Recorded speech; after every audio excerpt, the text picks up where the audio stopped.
Cade is not the issue. No. Cade, and I'll even say this to you, and this is props to Cade Cunningham.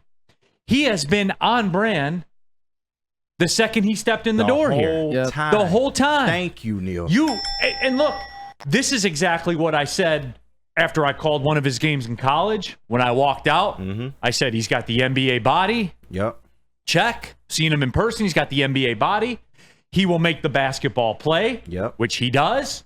And he is exactly what we thought he was going to be. Yes. And the thing is, I'm not saying that those players that I mentioned before are like these all-stars or these all-world help. And oh, by the way, Monty Morris was out the whole year pretty much as well with the Pistons. But let's go back to a time very recently called 2023. God, this whole like battle has almost made me like strongly dislike Jaden Ivey. I'm going to try not to. But for anybody who is going to say like, what's the big deal with Boyan? What's the big deal with Bey? What's the big deal with Burks? These are the leading scorers in 2023 of the games that the Pistons won. Bogey, Bey, Bogey, Bogey, Burks. That was the Washington game, right? The Burks game? I believe so. Bogey. I called that one. Bogey, Bey. Ivy, there's one. Bogey. Corey Joseph. Oh, another player that Cade Cunningham didn't get. Random as hell, Corey Joseph. Ivy. That's two. But that's my point, is that last season, Cade Cunningham had less of even Bogey and Fontecchio combined than was available the year before. He had less of Burks. He had a bum in Livers. He had nothing of Bey, and he had nothing of Diallo.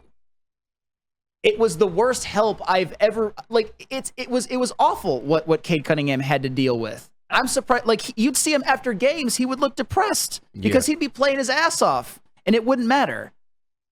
That Burks game where they beat Washington. Yeah. Cade Cunningham did not play in that game, right? I don't believe so. Okay, and the reason I say that is I'm going to let you guys behind the curtain a little bit. Chuck Brewer says, Neil, can you imagine if he wanted to be a malcontent? He has tons of reason to be publicly upset. Seriously. And he is the opposite of it. I'm going to tell you guys this. He just wants to win. I was there. Like, I lived it. I was there. After the Washington game, we were getting on the bus to go to the airport. After the Pistons won and Burks went off and all that stuff. The man that was most hype, and this isn't bullshit, I'm not kidding you guys, the man that was most hype on that bus about the team winning was Cade Cunningham, who didn't play. Cade Cunningham is the kind of guy you want on your team. Low ego star. You want Cade Cunningham on your team.